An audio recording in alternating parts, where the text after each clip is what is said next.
নমস্কার, প্রাইম নিউজে সবাইকে স্বাগত। আমি রয়েছে আপনাদের সাথে মীনাক্ষী। চোখ রাখছি খবরে। রাজ্য সফরে এসে বিভিন্ন অবকাঠামো নির্মাণের পুঙ্খানুপুঙ্খ তদন্ত করছেন কেন্দ্রীয় ডোনার মন্ত্রী জ্যোতিরাদিত্য সিন্ধিয়া। এক্ষেত্রে ইঞ্জিনিয়ারদের সঙ্গে নিয়ে পর্যবেক্ষণ করছেন কেন্দ্রীয় ডোনার মন্ত্রী। শনিবার state engineers association of Tripura বার্ষিক সম্মেলনে বক্তব্য রাখতে গিয়ে এই কথাই জানিয়েছেন মুখ্যমন্ত্রী ডাক্তার মানিক সাহা। শনিবার অনুষ্ঠিত হয় স্টেট ইঞ্জিনিয়ার্স অ্যাসোসিয়েশনের 56তম বার্ষিক সাধারণ সম্মেলন। আগরতলা নজরুল কলাক্ষেত্রে আয়োজিত এই দিনের সম্মেলনে উপস্থিত ছিলেন মুখ্যমন্ত্রী ডাক্তার মানিক সাহা। বক্তব্য রাখতে গিয়ে রাজ্য সফররত কেন্দ্রীয় ডোনার মন্ত্রী জ্যোতিরাদিত্য সিন্ধিয়ার কাজের ধরনের কথা উল্লেখ করেন মুখ্যমন্ত্রী ডাক্তার মানিক সাহা। রাজ্য সফরে এসে বিভিন্ন অবকাঠামো নির্মাণের পুঙ্খানুপুঙ্খ তদন্ত করছেন কেন্দ্রীয় ডোনার মন্ত্রী।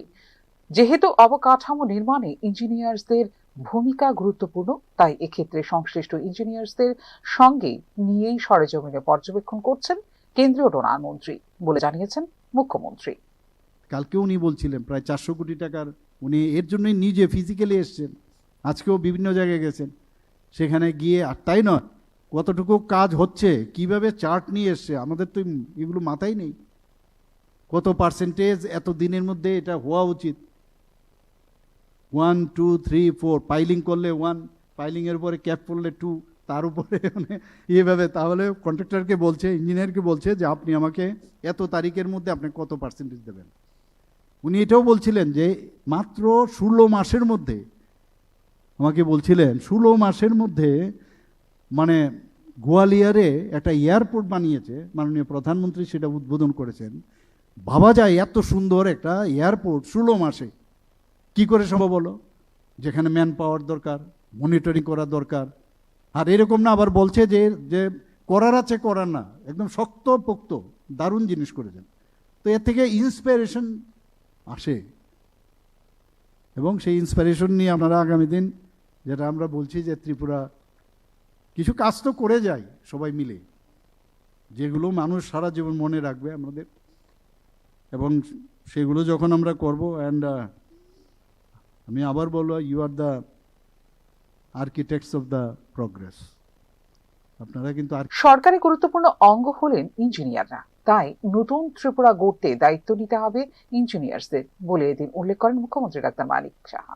আওয়ার গভর্নমেন্ট, কেউ যদি আমরা মনে করি যে আমরা গভর্নমেন্টের সেক্রেটারিয়েটে যারা উপরে বসে আছি দে আর দ্য গভর্নমেন্ট, এরকম না। গভর্নমেন্ট অ্যাজ এ হোল, আজকে যদি আমাদের 1.5 থেকে 2 লক্ষ যদি আমাদের কর্মচারী হয়, তারা কিন্তু সবাই গভর্নমেন্টের, তারা কিন্তু অ্যাকাউন্টেবিলিটি তাদের থাকবে। যে যে জায়গায় থাকুক, আপনি ইঞ্জিনিয়ার হতে পারেন, বা আপনার ডাক্তার হতে পারেন, লয়ার হতে পারেন, কিন্তু যার দায়িত্ব যত বেশি ভালো করে করবেন। আমাদের কাছে দেখুন, অনেকে কি করছে বা কোন জায়গায় কে কি করছে সব খবর আসে, কিন্তু সব খবর আসে। কিন্তু আমি আবার বলছি যে এইগুলোর গতানুগতিক জীবনযাপন আমরা করব না। রাজীববাবু বলেছেন এক ত্রিপুরা শ্রেষ্ঠ ত্রিপুরা, নতুন ত্রিপুরা আমরা করব। আপনাদের, আমি মনে করি যে আপনাদের উপরে যত আমাদের মানে ডিপার্টমেন্ট আছে, সবচেয়ে বেশি আপনাদের উপর আমাদের ডিপেন্ড করতে হবে, আদারওয়াইজ নট পসিবল। আমাদের যখন মূলত 1967 সালে ত্রিপুরা গ্রাজুয়েট ইঞ্জিনিয়ার্স অ্যাসোসিয়েশন নামে যে সংস্থাটি আত্মপ্রকাশ করেছিল রাজ্যে, তাই 1968 সালে আত্মপ্রকাশ করে ত্রিপুরা স্টেট ইঞ্জিনিয়ার্স অ্যাসোসিয়েশন নামে। রাজ্যের বিভিন্ন সরকারি প্রতিষ্ঠানে কর্মরত স্নাতক প্রকৌশলীদের জন্য একটি স্বীকৃত পরিষেবা সংস্থা হল state engineers association of Tripura. রাজ্যের আর্থ সামাজিক ও প্রযুক্তিগত উন্নয়নে সক্রিয় ভূমিকা পালন করে state engineers association of Tripura. Indian engineers federation স্বীকৃত এই সংস্থার সদস্য সংখ্যা 237। Bureau report, news now.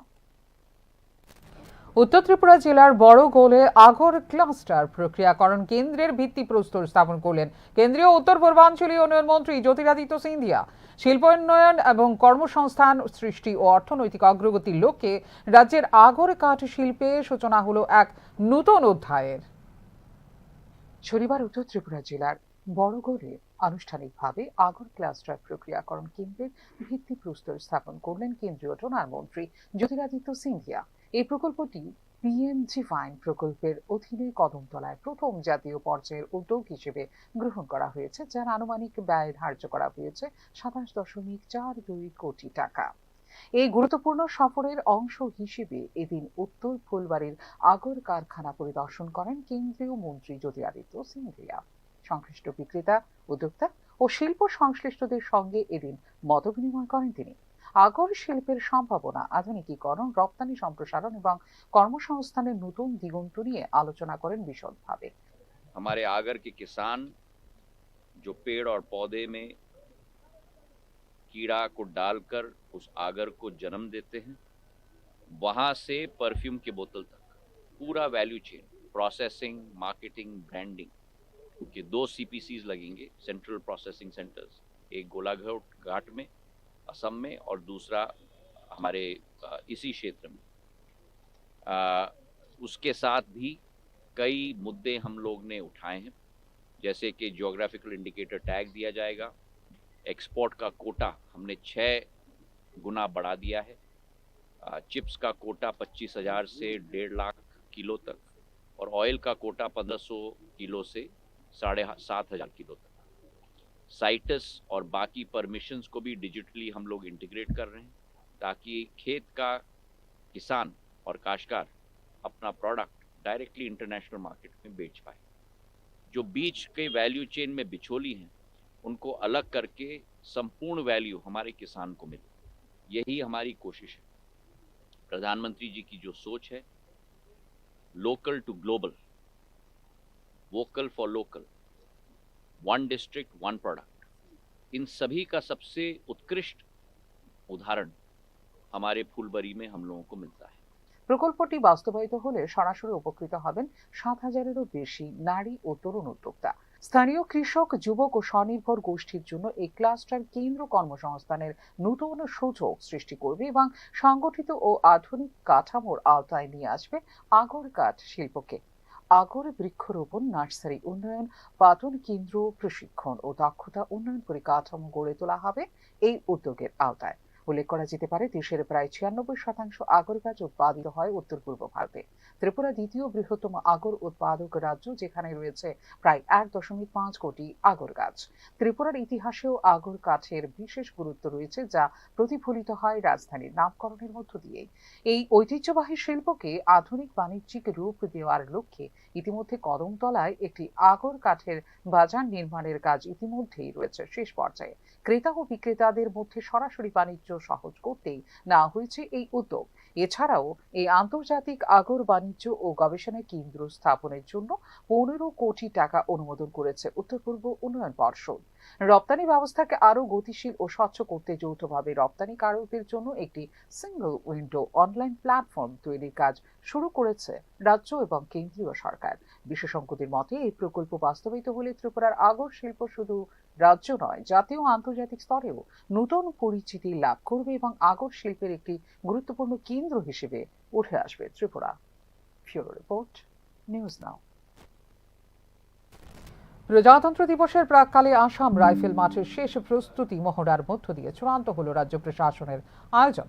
শনিবার মহড়ায় উপস্থিত ছিলেন ত্রিপুরা রাজ্য পুলিশের মহানির্দেশক IPS অনুরাগ। প্রজাতন্ত্র দিবসকে শান্তিপূর্ণভাবে উদযাপন করতে রাজ্য জুড়ে স্পর্শকাতর এলাকায় অতিরিক্ত ফোর্স মোতায়েন সহ বিস্তৃত নিরাপত্তা ব্যবস্থা গ্রহণ করেছে রাজ্য পুলিশ। প্রজাতন্ত্র দিবস মানে রাজ্য জুড়ে একাধিক সরকারি অনুষ্ঠান, স্কুল কলেজের কুচকাওয়াজ, সাংস্কৃতিক পরিবেশনা ও জনসমাগম। এই বৃহৎ আয়োজনে নিরাপত্তা নিশ্চিত করা প্রশাসনের কাছে এক বড় চ্যালেঞ্জ। সেই প্রেক্ষাপটে আসাম রাইফেল মাঠে অনুষ্ঠিত প্রস্তুতি মহড়া হলো কার্যত একটি লাইভ ট্রেল, যেখানে কুচকাওয়াজের শৃঙ্খলা, ভিআইপি মুভমেন্ট, জরুরি পরিস্থিতিতে বাহিনীর প্রতিক্রিয়া, এক্সেস কন্ট্রোল ও দর্শক ব্যবস্থাপনার সমন্বিত পরীক্ষা করা হয় শনিবার। এদিনের মহড়ায় উপস্থিত ছিলেন রাজ্য পুলিশের মহানির্দেশক IPS অনুরাগ। রাজ্যের সমস্ত পুলিশ সুপার, SDPO ও থানার ভারপ্রাপ্ত আধিকারিকদের রাখা হয়েছে বিশেষ সতর্কতায়, জানিয়েছেন পুলিশ মহানির্দেশক। নিরাপত্তা ব্যবস্থাকে শুধু রাজধানী বা মূল অনুষ্ঠান স্থলে সীমাবদ্ধ না রেখে ছড়িয়ে দেওয়া হয়েছে জেলা ভিত্তিক ও থানা স্তর পর্যন্ত। স্পর্শকাতর এলাকায় অতিরিক্ত বাহিনী মোতায়েন, গোয়েন্দা নজরদারির বিষয়গুলোও রয়েছে বলে জানিয়েছেন রাজ্য পুলিশ মহানির্দেশক। ডে 2026 জন্য আমরা সমস্ত Tripura state elaborate security arrangement করছে সমস্ত সেন্সিটিভ লোকেশনে আমার ডিপ্লয়মেন্ট থাকবে সঙ্গে সঙ্গে যেখানে বি মেজর ইভেন্টস অর্গানাইজ হবে সেখানে আমার সিকিউরিটি ফোর্স থাকবে সমস্ত এসপি এসডিপিও ওসি পিএসএস এবং আমার সমস্ত ফোর্স এটা অ্যালার্ট থাকবে আমার যে সিএপিএফস আছে এখানে ইন্টেলিজেন্স আছে সেন্ট্রাল ইন্টেলিজেন্স আছে সবার সঙ্গে যোগাযোগ আছে তার সঙ্গে বি আমি শান্তিপূর্ণভাবে প্রজাতন্ত্র দিবস উদযাপিত হবে বলেও জানিয়েছেন পুলিশ মহানির্দেশক। और তার সঙ্গে বি আমরা একটা প্ল্যান অফ অ্যাকশন ডিভাইস করছে और আমরা নিশ্চিতভাবে যে রিপাবলিক ডে 2026 এ শান্তিপূর্ণভাবে আমরা সেলিব্রেট করব আমার খুবই ইলাবোরেট অ্যারেঞ্জমেন্ট আছে শুভেচ্ছা সবাইকে রিপাবলিক ডে 2026 জন্য আমার যে জব আছে যে আমার পুলিশের যে টাস্ক আছে এটা আমরা পুরোপুরি পারফেক্টলি আমরা এটাকে এক্সিকিউট করব। গত কয়েক বছরে দেশের বিভিন্ন প্রান্তে প্রজাতন্ত্র দিবসে ঘিরে ভুয়ো হুমকি, সোশ্যাল মিডিয়ায় গুজব এবং বিচ্ছিন্ন অশান্তির ঘটনা আরও সংবেদনশীল করে তুলছে প্রশাসনকে। ত্রিপুরায় সামগ্রিকভাবে পরিস্থিতি স্বাভাবিক থাকলেও ভিড়ের মধ্যে সামান্য গাফিলতিও হতে পারে বড় বিপদের কারণ। রাজ্যে শান্তিপূর্ণভাবে প্রজাতন্ত্র দিবস উদযাপনের জন্য সব ধরনের প্রস্তুতি সম্পন্ন, তবে নিরাপত্তা বিশেষজ্ঞদের মতে প্রস্তুতির সাফল্য নির্ভর করবে নিরাপত্তা বাহিনীর সতর্কতা, গোয়েন্দা তথ্যের দ্রুত আদান প্রদান এবং সাধারণ মানুষের সহযোগিতার উপর। এই তিনের সমন্বয়ে ঠিক করবে উৎসবের আবহ কতটা নির্বিঘ্ন থাকে প্রজাতন্ত্র দিবসে। Bureau report, news now. কৈলাসহরের কাজলদিঘির পাড় এলাকায় শুক্রবার বিকেলে দুই গোষ্ঠীর মধ্যে সংঘর্ষে অগ্নিগর্ভ হয়ে ওঠে পরিস্থিতি। ভাঙচুর ও অগ্নিসংযোগের ঘটনায় আতঙ্ক ছড়ায় এলাকা জুড়ে। পরিস্থিতি নিয়ন্ত্রণে শূন্যে গুলি চালাতে হয় পুলিশকে। বর্তমানে পরিস্থিতি শান্ত এবং ঘটনার পূর্ণাঙ্গ তদন্ত চলছে বলে শনিবার জানিয়েছেন রাজ্য পুলিশের মহানির্দেশক আইপিএস অনুরাগ। ঊনকোটি জেলার কৈলাসহর শহরে শুক্রবার বিকেলে ঘটে যাওয়া শান্তির ঘটনার পর বর্তমানে পরিস্থিতি সম্পূর্ণ শান্ত ও নিয়ন্ত্রণে রয়েছে। ঘটনাটিকে অত্যন্ত গুরুত্ব সহকারে বিবেচনা করে পুলিশ স্বতঃপ্রণোদিতভাবে মামলা গ্রহণ করেছে এবং তদন্ত প্রক্রিয়া শুরু হয়েছে বলে শনিবার জানিয়েছেন রাজ্য পুলিশ মহানির্দেশক আইপিএস অনুরাগ। साथ ही साथ पुलिस ने एक्शन लिया है उसमें लाठीचार्ज भी किया और मॉब को इमीडिएटली डिस्पर्स कर दिया गया। हमने एक सुमोटो केस लिया है और उसमें जो है फर्दर इन्वेस्टिगेशन किया जा रहा है और उसके बाद में जो भी दोषी होगा उसको निश्चित तौर पर हम इंश्योर करेंगे कि उसको सजा मिले। কি কারণে হয়েছে এটা সেই জানা গেছে স্যার? वहाँ पर दो ग्रुप थे, उनके बीच में जो झगड़ा हुआ है, उनके बीच में जब झगड़ा हुआ तो साथ ही साथ पुलिस ने इंटरवीन किया और वहाँ पर शांति व्यवस्था को बनाए रखा। পুলিশের থেকে 4 রাউন্ড গুলি ফায়ারিং করা হয়েছে, সেই বিষয়টা? हाँ, वो एयर में उन्होंने फायर ओपन किया वहाँ पर जो हमारे जो OCPS थे उस टाइम पर सिचुएशन को देखते हुए, लेकिन उसमें कोई इंजरी या किसी को कुछ नहीं हुआ और शांतिपूर्ण है वहाँ पर पूरी तरह से शांतिपूर्ण है और विद इन 15-20 मिनट्स उसको कंट्रोल कर लिया गया साथ ही साथ। শুক্রবার বিকেলে কৈলাসহরের কাতালদিঘির পাড় এলাকায় দুটি গোষ্ঠীর মধ্যে সংঘর্ষ শুরু হয়। সরকারি ঠিকাদারি কাজে এবং কমিশন ভাগাভাগি সংক্রান্ত বিবাদ থেকেই এই সহিংসতার সূত্রপাত বলে উঠে এসেছে প্রাথমিক তদন্তে। সংঘর্ষে জড়িত উভয় গোষ্ঠী রাজ্যের শাসক দলের সঙ্গে যুক্ত বলে অভিযোগ স্থানীয় এলাকাবাসীদের। সংঘর্ষ দ্রুত ছড়িয়ে পড়লে এলাকায় উত্তেজনা চরমে ওঠে। পরিস্থিতি সামাল দিতে প্রথমে গুলি চালায় এবং পরে লাঠিচার্জ করতে বাধ্য হয় পুলিশ। সহিংসতার জেরে গোটা এলাকায় আতঙ্ক ছড়ায়, যেখানে সাধারণ মানুষের মধ্যে দেখা দেয় আতঙ্ক। কৈলাসহরের বিজেপি মণ্ডলের সভাপতি আক্রান্ত হন এই ঘটনায়। পাশাপাশি যুব ফ্রন্টের জেলা সভাপতির বাড়িতে চালানো হয় ভাঙচুর। কাতালদিঘি সংলগ্ন এলাকায় শাসক দলের একটি অফিসে আগুন ধরিয়ে দেওয়ার ঘটনাও সংঘটিত করে দুষ্কৃতীরা। খবর পেয়ে জেলা পুলিশ সুপার সহ রাজ্য ও কেন্দ্রীয় বাহিনীর একটি বড় দল দ্রুত পৌঁছায় ঘটনাস্থলে। সংবেদনশীল এলাকাগুলিতে মোতায়েন করা হয়েছে অতিরিক্ত পুলিশ ও আধা সামরিক বাহিনী। भी था और टीएसआर जवान भी था, उसके सामने ही बाइक भांगचूर हुआ है, सब कुछ भांगचूर हुआ है। वो लोग खड़ा होकर देख रहे थे। पुलिस के सामने हुआ है। क्यों ऐसा सर? ऑर्डर नहीं क्यों मिला उनको? नहीं नहीं देखो सफिशिएंट फोर्स नहीं था आपके पास? नहीं, हमारा पास जितना भी फोर्स थे वो सब इकट्ठा करके हम इधर आए थे और वो हमारे खड़े सामने होके जो भी हुआ है देख हम कर कुछ एक्शन नहीं भी लिया एक्शन लिया है। है। हम तो एक्शन भी लिया है, जितना हो बहुत सकता देर है वो से एक्शन भी लिया है हम लिया है। और इसके ऊपर भी जो भी कुछ इन्वॉल्व हुआ था, जो भी किसने कुछ इलीगल एक्टिविटी जो भी दिया था, उसके ऊपर भी हम स्ट्रिक्ट एक्शन लेंगे। और कितने गोली कितने छोड़ा गया है? गोली भी चली है यहाँ पर, कितने गोली छोड़ा गया है? नहीं, अभी तक वही तो बोल रहा हूँ, हम इमरजेंसी सिचुएशन कैसे हैंडल करना है उसके हिसाब से हम हैंडल किए हैं। अभी तक जो लेने वाला था वो फायर भी किए हैं, हम ऊपर एयर में फायर किए हैं, उसके बाद लाठीचार्ज भी किए हैं और जो भी बाकी सब चीज़ बाद में होगा। कितने राउंड फायर? 3 দিনের রাজ্য সফরে আসা কেন্দ্রীয় ডোনার মন্ত্রী জ্যোতিরাদিত্য সিন্ধিয়ার কৈলাসহর সফরের প্রাককালে এই ধরনের অশান্তির বিষয়টি নিয়ে বিশেষ পদক্ষেপ নিতে চলেছে বিজেপি রাজ্য নেতৃত্ব। অপরদিকে ঘটনার সঠিক কারণ, ঘটনার ধারাবাহিকতা এবং দায়ীদের ভূমিকা খতিয়ে দেখতে বিস্তারিত তদন্ত চলছে বলে জানিয়েছে পুলিশ। দোষীদের শনাক্ত করে আইনানুগ কঠোর ব্যবস্থা নেওয়া হবে বলে দাবি করেছে স্থানীয় প্রশাসন। ফিউরো রিপোর্ট, নিউজ নাও। রেগা পরিবর্তন করে নতুন আইন এনে সেখানে 125 দিনের কাজ দিবার প্রচার করা হলেও সেই কাজ দেওয়ার ব্যবস্থা সম্পর্কে কিছুই উল্লেখ করেনি কেন্দ্রীয় সরকার। এক্ষেত্রে দায় চাপানো হচ্ছে রাজ্যগুলির ওপর। শনিবার আগরতলা টাউন হলে আয়োজিত সাংবাদিক সম্মেলনে এই অভিযোগই করল সারা ভারত কৃষক শ্রমিক ইউনিয়ন। অপরদিকে শ্রমিকদের জন্য কোনো রকম আইনি সহায়তার ব্যবস্থা না রেখেই শ্রম কোডও লাগু করে দিয়েছে কেন্দ্রীয় সরকার। অর্থাৎ সাধারণ মানুষের সমস্যা তৈরি করার আইন তৈরি করা হচ্ছে পার্লামেন্টে বলেও অভিযোগ করেন সারা ভারত কৃষক শ্রমিক ইউনিয়ন নেতৃত্ব। এই পরিস্থিতিতে আগামী 2রা ফেব্রুয়ারি দেশব্যাপী আন্দোলনের ডাক দেওয়া হয়েছে বলে জানিয়েছেন সংগঠনের নেতৃত্ব। केंद्रीय सरकार जो ये रिस्पॉन्सिबिलिटी ऐसा है, एक सांसद में पास किया कानून के अनुसार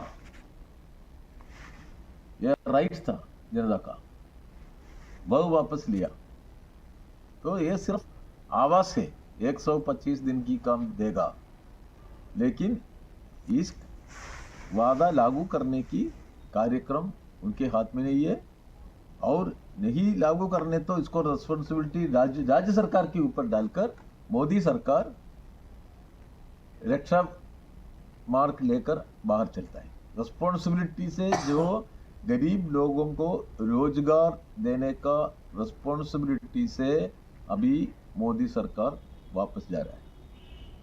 इसी अवस्था पे ये सिर्फ इस मुद्दे पे नहीं है, ये केंद्रीय सरकार मोदी जी की सरकार एक अलग रास्ते पे चलता है।